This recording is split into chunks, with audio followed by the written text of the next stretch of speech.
quando a gente se esforça, quando a gente tem determinação, os frutos lá na frente eles vão ser muito doces.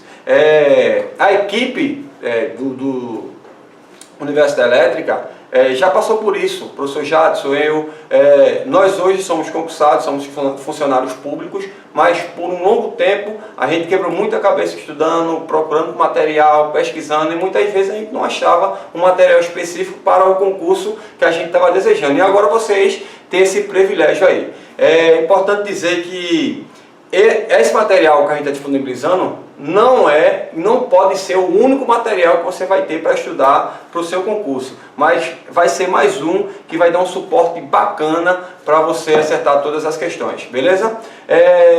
Se você está aqui assistindo essa aula até agora, então é porque você tem dificuldade em matemática, concorda comigo? Concorda? Essa dificuldade em matemática, muitas vezes ela não é sanada, porque você acha que para estudar matemática você vai aprender assim, ó, de uma hora para outra. Não existe mágica para aprender matemática. Do mesmo jeito que não existe mágica para emagrecer. O pessoal fica procurando mágica na internet para perder peso. Não tem. Então matemática vai ser assim, ó. Tu tem dificuldade em matemática, tu não vai resolver lá apenas trabalhando com problemas, resolução de problemas. É importante?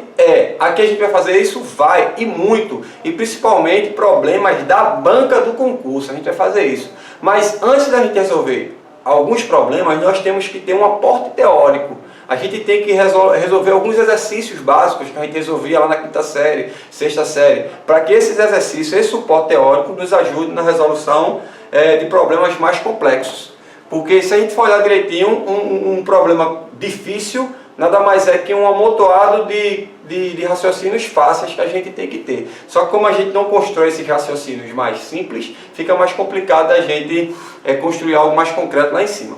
Nossa primeira aula de hoje, nós vamos iniciar aí pelo edital. Não quer dizer que a gente sempre vai seguir essa ordem do edital, ok? Não existe uma cronologia a ser seguida. A gente pode pegar qualquer conteúdo aí da segunda aula, terceira aula, quarta aula, que não vai afetar um conhecimento, não vai afetar o outro. Mas eu achei interessante para a nossa primeira aula, a gente começar como se fosse um assunto básico, uma basezinha, a gente está formando a nossa base na hora da construção, que seria, como vocês podem acompanhar aqui, conjuntos numéricos. Vamos iniciar. É interessante que vocês aí, ó, dêem uma pausazinha no vídeo e copiem isso daqui. Professor, isso aí, o que mais tem na internet é isso. Eu posso a qualquer hora pegar esse vídeo, olhar e sair de novo. Mas é interessante, além da gente escutar, ver, a gente anotar também. A gente vai estar estimulando outra parte do nosso cérebro que tem a ver com anotações, fixação. Agora não anote só por anotar não, vá anotando e lembra o que é que você está fazendo. E a gente vai explicando aqui, beleza? Então o nosso primeiro tópico vai ser conjuntos numéricos. Dentro dos conjuntos numéricos nós vamos entender, nós vamos conhecer os números um pouquinho. A gente vai detalhar cada um desses conjuntos, mas a gente vai conhecer, a gente tem que saber trabalhar com os números. Não basta fazer uma operação, eu tenho que saber interpretar o que está sendo feito e o que eu encontrei na resposta lá. Professor, conjunto numérico só pode cair expressão numérica, né? Resolva a expressão numérica? Não. Pode cair numa resolução de uma equação, de uma função. A gente tem que ter uma noção boa do que é conjunto. O que é conjunto? Eu tenho uma função do conjunto que vai do conjunto Z para o conjunto R. O que é que isso quer dizer? Então a gente tem que ter essa noção boa, a gente tem que aprender a trabalhar com os números, beleza? Dando início à nossa aula aqui, ó, conjuntos numéricos, bem rapidinho, só para a gente ter uma noção do que são os conjuntos numéricos. Então, o primeiro conjunto numérico que a gente vai trabalhar é o conjunto dos números naturais, que tem um símbolo para representar esse conjunto. Em matemática a gente tem que conhecer alguns símbolos para a gente saber ler as informações que são dadas sem que elas estejam escritas por extenso. Então o primeiro símbolo, ó, esse Nzinho aqui, com esse tracinho, que quer dizer o conjunto dos números naturais. Olha a notação de um conjunto, eu coloco uma letra maiúscula, o sinal de igual e os elementos que eu vou enumerar desse conjunto a gente coloca entre chaves, beleza? Então, enumerando os elementos dos conjuntos dos números naturais, nós temos o 0, 1, 2, 3, 4. Essa reticência aqui quer dizer infinito. A gente deu a lei de formação do conjunto e colocou uma reticência. Quer dizer que a partir dessa lei de formação a gente encontra o próximo elemento, o próximo. Então, o menor número natural que a gente tem é o 0. E o maior? Não existe. Essa reticência quer dizer que o conjunto de números naturais é um conjunto infinito. Então aqui vem o 5, 6, o 7, o 8, o 10, o 20, 1 milhão, 2 milhões, 3 milhões, 4 milhões, 5 milhões. Infinito. Tranquilo? Nesse conjunto aqui, ó, a gente tem todas as operações. Adição, subtração, multiplicação, divisão, potência e raiz. Mas só que esse conjunto não é fechado para todas as operações. O que isso quer dizer? Se eu pegar todos os elementos desse conjunto e fazer todas as operações, a resposta vai estar dentro desse conjunto? Não. Como assim? Ó? Vamos ver um exemplo bem básico aqui. Ó. Se eu fizer assim, 5 menos 3, a resposta dessa operação aqui vai estar dentro do conjunto dos números naturais. Mas se eu fizer 3 menos 5, essa resposta aqui não vai estar dentro do conjunto dos naturais. Aí teve a necessidade de esticar um pouquinho esse conjunto e formar o nosso próximo conjunto, que é o conjunto dos números inteiros. O conjunto de números inteiros é simbolizado pela letra Z, e nós temos aqui alguns elementos descritos. Ó. Que seria o conjunto dos números inteiros? Seria a união. Os números positivos, os números negativos, mais o zero. Então a gente teria aqui ó, infinito para cá, para a esquerda, menos 3, menos 2, menos 1, 0. Direita, 1, 2, 3, infinito. Então, a direita do zero seria os números positivos. Professor, por que não tenho mais? Lembra lá, ó, número positivo a gente é facultativo colocar o sinal de mais. Se não tiver o sinal de mais, é positivo. Já o sinal de menos a gente é obrigado a colocar para dizer que esse valor aqui está representando uma quantia menor do que zero, um valor menor do que zero. Beleza? Então, nós temos aqui o conjunto dos números inteiros. Aí você vai dizer, pronto, então se eu fizer qualquer subtração nesse conjunto aqui, vai estar fechado, então a gente não precisa mais de nenhum conjunto.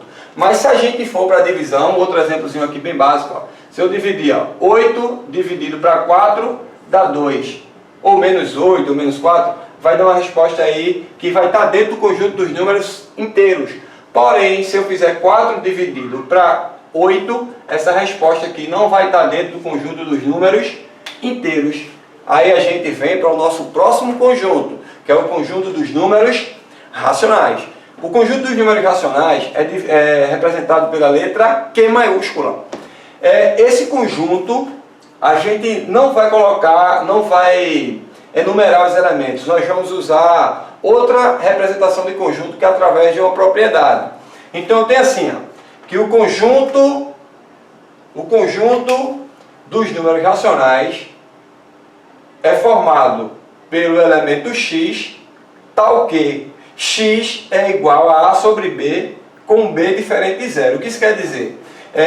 Que os elementos que pertencem a esse conjunto numérico, o conjunto dos números racionais, são todos aqueles elementos que podem ser escritos em forma de fração. Isso aqui é uma fração. Lembra que o número a letra A e a letra B estão representando qualquer valor, contanto que estejam no conjunto dos números inteiros.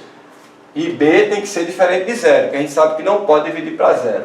Então, todo número que pode ser escrito em forma de fração é um número racional. Então, esse número aqui, ó, que a gente dividiu, ó, 8 dividido para 4, a gente poderia escrever 8 sobre 4, desculpa, a gente pode escrever 4 sobre 8, que simplificando ia dar 1 sobre 2, que é a mesma coisa que 0,5.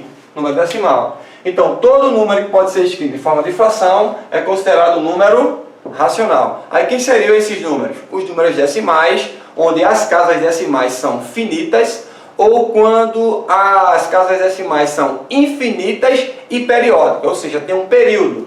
Vamos dar um exemplo aqui? Deixa eu apagar rapidinho aqui. Ó, quando a gente tem um número decimal, 0,7, esse número pode ser escrito em forma de fração, então é um número racional. Quando eu tenho o número 0,3784, terminou no 4, então é finito, é um número racional. É 7,5111, infinito. Ó, é infinito, mas tem um período. O que é o período aqui? 1. É a parte decimal que está se repetindo. Tranquilo? Então esses números podem ser escritos em forma de fração, então são números racionais. Tranquilo?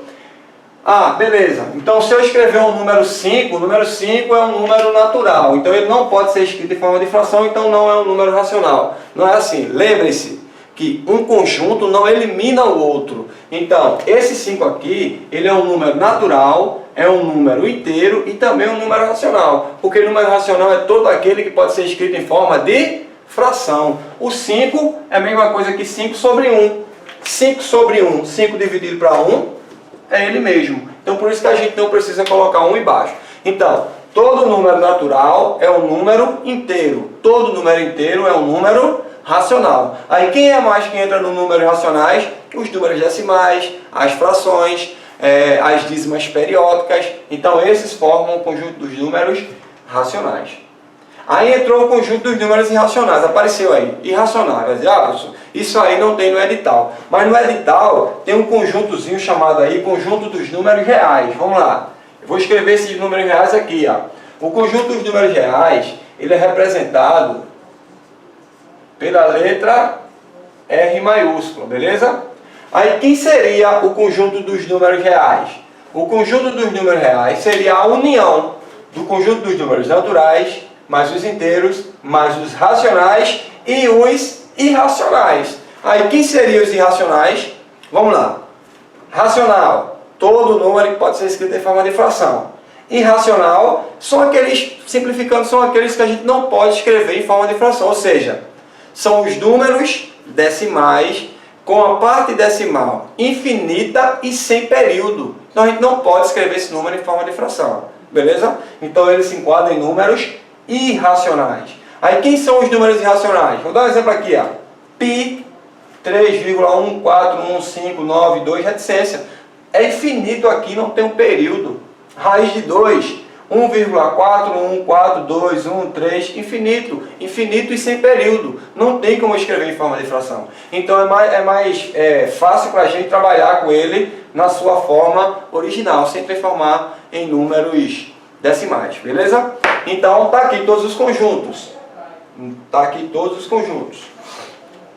Juntando todos eles, nós temos os números reais, que a gente pode representar até uma forma de diagrama aqui, ó.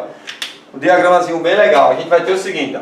Conjunto dos números naturais está dentro do conjunto dos números inteiros. Está contido no conjunto de números inteiros. Os dois estão contidos dentro do conjunto dos números racionais. Os irracionais, ele vai ficar como se fosse aqui fora. O tamanho do diagrama não tem nada a ver com o tamanho do conjunto não. Beleza? É só para ficar didático. Ele está fora. E juntando todo mundo aqui, nós temos o conjunto dos números reais. Beleza? Então a gente termina a primeira parte assim. A primeira parte que é a parte dos conjuntos numéricos. Aí vai cair algumas questões dentro do conjunto numérico, pode cair questão de verdadeiro e falso, porque você tem que conhecer esses números aí, beleza? Eu tenho que saber que esse conjunto está dentro desse, esse está dentro desse. Mas esses daqui não tem nada a ver com esse daqui. Juntando todos, nós temos os reais. Tranquilo? Tranquilo essa parte aí? Então vamos agora para a segunda parte, que são as operações dentro desses conjuntos aí. Vamos lá, operações. Não vou falar das operações especificamente em cada conjunto. A gente vai lembrar um pouquinho das operações numéricas. No conjunto dos números naturais, lembra lá, conjunto dos números naturais representado pela letra N, beleza? O menor é o zero e isso é infinito, tranquilo? Aí isso aí só basta a gente lembrar disso. Aí você vai lembrar lá da quinta série, quando a gente estudou adição e subtração, que a gente, quando vai montar uma adição ou uma subtração, é sempre importante a gente deixar unidade abaixo de unidade, dezena abaixo de dezena, centena abaixo de centena e assim sucessivamente, beleza? Aí a gente vai adicionar normalmente, a gente sabe que a ideia da adição é a ideia de juntar. Por que eu estou dizendo isso? Porque talvez esse seja um problema, tu sempre fez e não sabia por que tu fazia. Então vamos pegar uma adição simples aqui, ó. 875 mais 301 mais 7. Ó, eu tenho uma adição, nessa adição eu tenho 3 parcelas e eu vou somar. Aí como é que a gente vai armar essa somazinha aqui, ó? A gente vai colocar, sempre colocando unidade abaixo de unidade, dezena abaixo de dezena e centena abaixo de centena. Aí sobrou o 7 aqui, ó. O 7 eu coloco abaixo das unidades. Passou aquele velho tracinho, colocou o símbolozinho para lembrar, só para lembrar qual é a operação, e soma as unidades, as dezenas e as centenas. Nesse caso aqui, ó, 5 mais 1, 6, 6 mais 7, 13, vai 1. Esse vai 1 aqui, ó, quando a gente somou, deu 13. O 13 eu tenho uma unidade e uma dezena. Então essa dezena eu jogo para o próximo número, para a próxima fileira de número, porque a próxima fileira é justamente a fileira das dezenas. Então eu pego esse 10 aqui e jogo para cá, beleza? Aí, 7 mais 1, 8 mais 0, próprio 8. 3 mais 8, 11. Somamos aqui, adicionamos, encontramos o total 1183. Bem simples, né? Mas se a gente fosse adicionar com, por exemplo, com números decimais, vamos pegar e matar logo aqui o número decimais. A única coisa que a gente tem que lembrar quando a gente for adicionar com números decimais sempre adiciona vírgula abaixo de vírgula, para ficar parte inteira com parte inteira e parte decimal com parte decimal. Aí teríamos mais ou menos isso aqui, ó, 8,7 mais 0,41 mais 7,3. A gente vai colocar vírgula abaixo de vírgula. A vírgula separa a parte inteira da parte decimal. Então, montando aqui, eu teria 8,7, ó. O 0,41, eu vou colocar primeiro a vírgula. Quem vem antes da vírgula? O 0. Quem vem depois? O 4 e o 1. 7,3, coloco a vírgula, o 7 e o 3, ó. Sempre vírgula abaixo de vírgula. E a minha resposta também vai estar assim, vírgula abaixo de vírgula. Somando aqui, ó, eu posso acrescentar zeros para não me confundir. 1, 3 mais 7, 10 mais 4, 14 e 8 com 8, 16. Então eu teria 16,1. Isso serve para adição e também para a subtração. Como a gente já viu,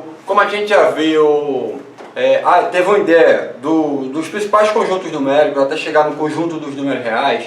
Nós vamos agora responder algumas operações, conhecer algumas operações dentro do conjunto de números reais. Aí nós vamos aprender essas operações, relembrar essas operações, resolvendo expressões numéricas. Então, sempre que a gente precisar relembrar algum jogo de sinal, alguma regrazinha, aí a gente dá uma retomada aí na resolução dessas expressões numéricas. Só uma coisinha antes da gente iniciar a resolver uma expressão numérica. A gente sabe que expressão numérica é quando a gente tem números e operações e a gente tem que resolver isso daí para chegar a um valor só, um valor numérico que seria a resposta. Para a gente responder essa expressão numérica, nós temos que seguir uma certa ordem, uma ordem pré-estabelecida. Como a gente já viu, já deu uma ideia dos conjuntos numéricos e aprendeu um pouco mais sobre os números, a que conjunto cada número pertence, um número pertence a mais de um conjunto está dentro de outro conjunto e tal. Como a gente já viu isso aí, a gente vai relembrar um pouquinho das operações nos conjuntos dos números reais. Essas operações a gente vai fazer na prática. A gente vai responder uma expressão numérica que a gente já mata dois conteúdos aí ao mesmo tempo. A gente já vai vendo as operações e ao mesmo tempo a gente vai relembrando como é que resolve a expressão numérica. Para resolver a expressão numérica, a gente tem que seguir algumas regrazinhas, algumas ordens. Primeiro, a gente tem que saber as ordens dos sinais de agrupamento, que são os parênteses, os colchetes e as chaves. Resolvemos todas as operações que estão dentro dos colchetes, para eliminá-los, vamos dizer assim. Depois, todas as operações que estão dentro das chaves, e dentro dos colchetes, e por último, as operações que estão dentro das chaves. Sempre nessa ordem. Os parênteses vão dizer assim, ó, primeiro me resolvo, ó, eu estou aqui. Aí depois que resolver tudo dentro dos parênteses, aí segue as outras ordens, beleza? E dentro desses parênteses ou fora, a gente sempre tem que seguir essa ordem das operações aqui, ó. Olhou para a expressão, primeiro resolve todas as potências e todas as raízes. É claro, se houver. Se não tiver, a gente vai para multiplicação e divisão. Se houver. Se não tiver, a gente vai para adição e subtração. Sempre na ordem que aparece, da esquerda para a direita. Como exemplo aqui nós temos a letra A, 7 menos 3 vezes 4 mais 8. Na tendência normal é a gente fazer as operações na ordem que aparece. Então, o nosso primeiro erro aqui, que seria fazer 7 menos 3, e a resposta vezes 4. Mas a gente lembra a ordem das operações. Então, primeiro, se houver, segundo, multiplicação e divisão. Como não tem potência e raiz, a gente vai direto para multiplicação e divisão. Então eu tenho aqui, ó, primeiro uma multiplicação, menos 3 vezes 4. A gente resolve logo a multiplicação, 3 vezes 4, 12. E o restante a gente vai repetir. Beleza? Continuando a resolução, como vocês vão observar, não tem mais nenhuma multiplicação e nenhuma divisão. A gente vai para a adição e subtração na ordem que aparece. Eu vou fazer aqui, ó, 7 menos 12. 7 menos 12 vai dar quanto? Eita, aí caiu, 7 menos 12. Aí a gente está no conjunto dos números reais. Então se a gente está no conjunto dos números reais, essa operação aqui ela é válida. Ela existe um valor. Então você vai fazer assim, ó. Se você deve 12 reais, o sinal de menos é dever. Se você deve 12 e paga 7. Você devia 12 e pagou 7. Então o seu saldo vai continuar negativo. Porque a dívida é maior do que o que você está efetuando o pagamento. Então você vai continuar devendo quanto? Aí você faz 7, 12 menos 7, 5. Então eu vou continuar devendo 5. Essa é uma forma mais prática de fazer. Porque quando a gente traz para dinheiro, operação financeira, dificilmente a gente vai errar essa questão. Então sempre que tiver adição e subtração, você traz para operação financeira. Sinal de menos você está devendo. Sinal de mais você tem, você está pagando. Então você nunca vai errar esse tipo de questão aí. E repete o restante. Não tenha preguiça de repetir. Mais uma vez nos deparamos com uma operação nos números reais. Aqui seriam os números inteiros, os conjuntos de números inteiros. Então a gente tem, ó, nesse caso aqui eu devo 5 e estou pagando 8. Ó. Eu devia 5, estou pagando 8. Então o que eu estou pagando é maior do que a minha dívida. Então meu saldo vai ficar positivo. 8 menos 5, 3. Mais 3. Como a gente sabe que o sinal de mais é facultativo, então a resposta final seria 3. Tranquilo? Letra B. Na letra B a gente já tem um negócio um pouco mais complexo aqui. A gente tem o sinal de parêntese, a gente tem os colchetes e tem algumas potências e raízes. Lembrando, primeiro a gente vai olhar para os colchetes e dentro dos colchetes, dentro dos parênteses. Dentro dos parênteses nós vamos responder potência e raiz. Mas a questão dos sinais de agrupamento não me impede que eu resolva todas as potências e todas as raízes, quando elas estão independentes dessa forma aqui. A resposta de uma não vai influenciar na outra. Então eu posso resolver aqui, ó. 3 ao quadrado é a mesma coisa que 3 vezes 3. 3 vezes 3, 9. Mais 5 menos 8 dividido raiz de 16. Raiz quadrada de um número é aquele multiplicado por ele mesmo, vai dar o que está dentro da raiz. Então qual é o número multiplicado por ele mesmo dá 16? Não é o 8, ok? 8 vezes 8 é 64. A gente confunde. Ó, raiz é um número que é multiplicado por ele mesmo. Então, quem é que vai ser multiplicado por ele mesmo para dar 16? O 4. Então, raiz de 16 é 4. Vezes 5 elevado a 1. Todo número elevado a 1 é ele mesmo. Repete a base. Beleza?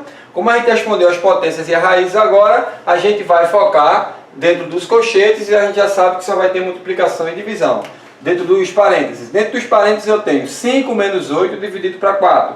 Vou dividir primeiro aqui, ó. 8 dividido para 4, 2. Menos 5 mais 9. Repete o restante. Dentro dos parênteses ainda eu tenho uma outra operação. Veja que é a última operação. Então quando eu efetuo essa operação, eu elimino os parênteses. Eu preciso repeti-lo mais. 5 menos 2, 3. Repete tudo que está fora do parênteses. Uma observação para esse sinal de mais aqui, ó, fora do parênteses. Ó. Como ele é um sinal positivo, a resposta que está dentro do parêntese continua com sinal positivo. Se o sinal fora do parêntese fosse negativo, então a resposta que desce dentro dos parênteses a gente trocaria de sinal. Beleza? Continuando essa aqui ao lado, vamos lá. Eu tenho agora os colchetes. Dentro dos colchetes eu tenho 9 mais 3. Então 9 mais 3 eu vou obter que operação? Que resultado? 9 mais 3, 12. Vou repetir vezes 5. 12 vezes 5, 60. Essa seria a resposta da nossa segunda expressão numérica. Tranquilo? Indo para a terceira expressão numérica, nós temos aqui, ó, na letra C, 7 elevado a 0, menos 1 elevado a 7, mais raiz de 1, menos 10 elevado a 1. Essa expressão não tem sinal de agrupamento, então a gente vai focar na ordem das operações. Primeiro, potência e raiz. Eu tenho aqui, ó, 7 elevado a 0, todo número elevado a 0 é igual a 1. 1 elevado a 7, 1 elevado a qualquer número é ele mesmo, 1. Raiz de 1 também vai dar 1, porque 1 vezes 1, 1. Só apagar aqui, um minutinho. Menos 10 elevado a 1. Todo número elevado a 1 é a própria base, é o próprio 10. Como não tem nenhuma multiplicação e divisão, a gente vai resolver na ordem que aparece. Ó, 1 menos 1, 0. 0 mais 1, 1. 1 menos 10, ora, se eu tenho 1 menos 10, isso vai me dar exatamente